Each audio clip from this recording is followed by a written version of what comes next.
नमस्कार। तत्वबोध का विरोधाभास मौन, जड़ता और आलस्य में छिपा परम सत्य।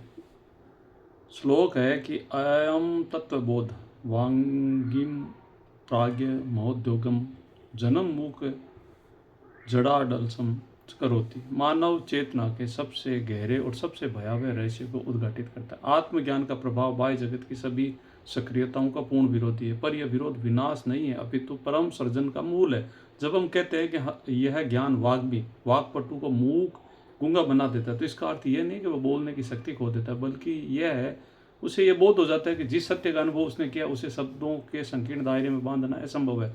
वाग्मिता का अहंकार है जो शब्दों के जाल से दूसरों को परास्त करने, तर्कों से विजय पाने और भाषा के माध्यम से अपनी श्रेष्ठता सिद्ध करने में लीन था।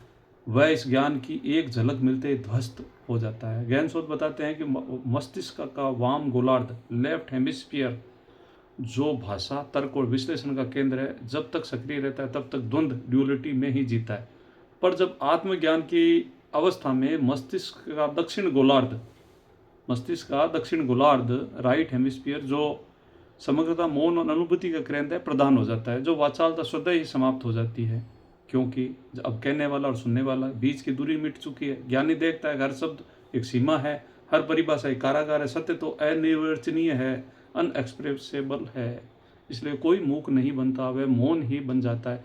ऐसा मौन जो हजारों शब्दों से अधिक अर्थपूर्ण, वैसा ही है जैसे समुद्र की गहराई का वर्णन करने के लिए बजाय स्वयं समुद्र बन जाए। भोगी बुभुक्षु इस मौन से भयभीत होता है, क्योंकि उसका पूरा अस्तित्व शोर, बातचीत, सोशल मीडिया और बकबक और भारी मान्यता पर टिका। उसे लगता है यदि वह चुप हो गया तो समाप्त हो जाएगा, पर सत्य यह है कि वह न तो कभी था ही नहीं, वह केवल शब्दों का एक संकलन मात्र है। दूसरा पहलू यह है कि प्राज्ञ को जड़ बनाना और गहरा है। प्राज्ञ अर्थात विद्वान, जिसने सारे शास्त्र पढ़े हैं, सभी तर्क वितर्कों में पारंगत है, उसकी पहचान उसकी बौद्धिकता, चपलता, इंटेलेक्चुअल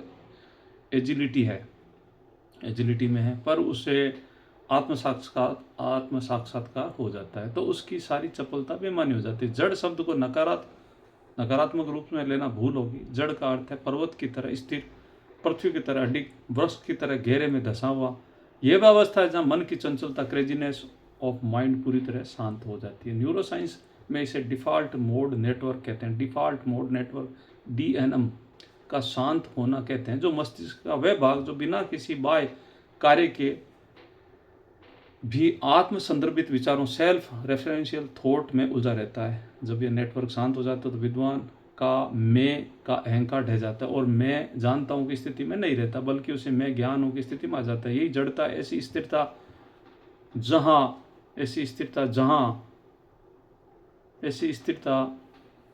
जहाँ सारी गतियाँ अपने आप घटित होती है और बिना कर्ता के दखल के। विद्वान अब ग्रंथों को नहीं पढ़ता, बल्कि वह ग्रंथ स्वयं बन जाता है। यह जड़त्व भोगी के लिए डरावना है, क्योंकि भोगी केवल गति में जीता है। एक सुख से दूसरे सुख की ओर दौड़ना ही उसका जीवन है। वह विश्राम है और ठहराव, स्टेग्नेशन, समझ बैठता है।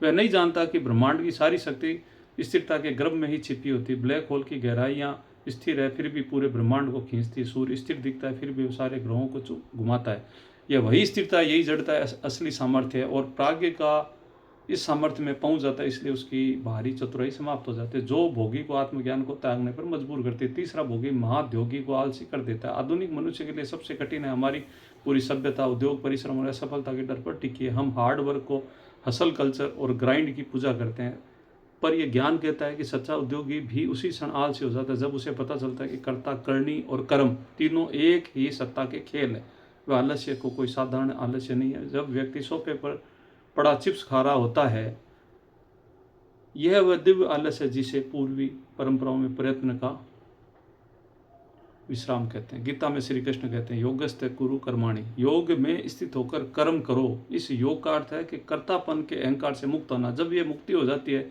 जो व्यक्ति बिना थके काम करता है, क्योंकि मैं ही नहीं बचता, जो थके बाहर से देखने पर कर्मशील लगता है, पर जीव भीतर से पूरी तरह शिथिल है। यह वैसा ही है जैसे कोई नदी बहती है, वह प्रयास नहीं करती फिर भी सब कुछ करती है। ज्ञानी का जीवन निष्क्रियता नहीं है, सहजता है, पर भोगी को यह सहजता आलस्य प्रतीत होती है, क्योंकि भोगी ने अपने पूरे जीवन में प्रयास को ही एकमात्र मार्ग मान रखा है। वह सोचता है कि मैं प्रयास नहीं करूंगा तो मेरे पास कुछ नहीं होगा।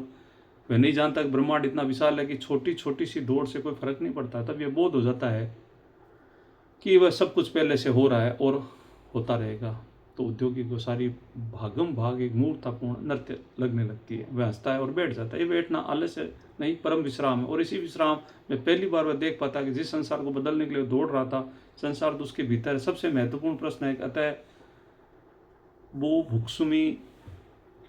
बुभुक्षवी तख्त है, अर्थात इस कारण से उसे भोग की इच्छा रखने वालों को त्याग दिया है। यह त्याग कोई बाहरी क्रिया नहीं है, एकांतरिक विकल्प है। बुभुक्षु वह है जिसने बुभुक्षा भोगने की तीव्र अभिलाषा को अभी भी जागृत है। उसके लिए वह ज्ञान जहर के समान है, क्योंकि यह उसके सारे सपनों, आशाओं और इच्छाओं का अंत कर देता है। भोगी का मन कहता है, यह ज्ञान मुझे मूक बना देगा तो मैं फिर से अपनी प्रतिभा कैसे दिखाऊंगा, ये मुझे जड़ बना देगा तो फिर मैं अपनी विद्वता को प्रसन्न कैसे करूंगा, ये मुझे आलसी बना देगा तो मैं फिर संसार में सफलता कैसे प्राप्त करूंगा। इसलिए वह इस ज्ञान से दूर भागता है और वह कहता है जीवन विरोधी है, प्रैक्टिकल नहीं है, निराशावादी है। पर वह सत्य इसके विपरीत है।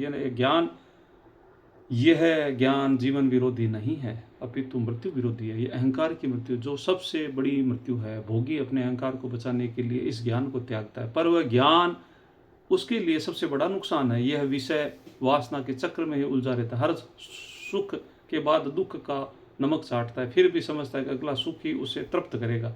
यह एक भयंकर भूल है। यह एक तख्त शब्द बहुत गहरा है। क्या सत्य को त्यागा जा सकता है? नहीं, सत्य को केवल अनदेखा किया जा सकता है। जैसे कोई आंख बंद कर ले तो सूर्य का त्याग नहीं होगा, केवल उसकी अनुभूति समाप्त हो जाती है। भोगी उसी प्रकार अपनी आंखें बंद कर लेता है और कहता है कि अंधकार है, पर सूर्य तो जलता रहता है। यह तत्व बहुत सदा उपलब्ध है, प्रतीक्षा कर रहा है। पर जब तक बुभुक्षा है तब तक उसकी ओर देखने का साहस नहीं। तो बुभुक्षा का अर्थ केवल भोजन की भूख नहीं, हर प्रकार की अतृप्त इच्छा है। नाम, यश, धन, सत्ता, स्पर्श, रूप, रस, गंध, सब कुछ। यही बुभुक्षा मनुष्य को जन्म मरण के चक्र से बांधे रखती है। इसी बुभुक्षा के कारण वह उस ज्ञान का त्याग करता है जो इसे इस चक्र से मुक्त कर सकता था। गहन सोच से पता चला मानव मस्तिष्क का विकास इस प्रकार हुआ कि वह दो चीज़ों को सबसे अधिक भयभीत होता है, शून्यता, वॉइड, और मौन, साइलेंसर। क्योंकि शून्यता में अहंकार टिक नहीं पाता और मौन में उसकी बातें नहीं चलती।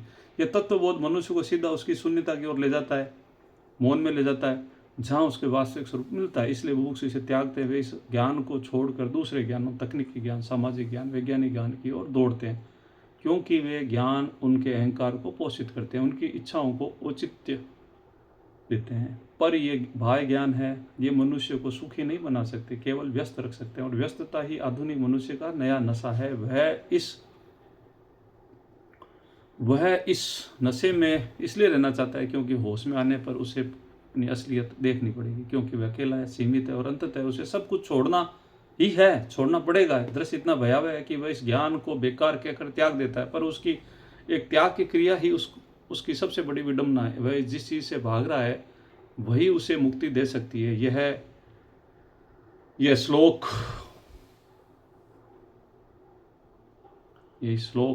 सिर्फ एक कथन नहीं है, एक दीक्षा है। यह हर उस व्यक्ति के लिए एक चुनौती है जो कहे वह सुख चाहता है। यह पूछता है कि क्या तुम वास्तव में सुख चाहते हो या केवल सुख के नाम पर दौड़ना चाहते हो।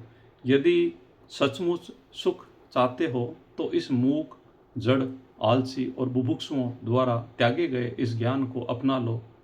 यही एकमात्र मार्ग है। धन्यवाद।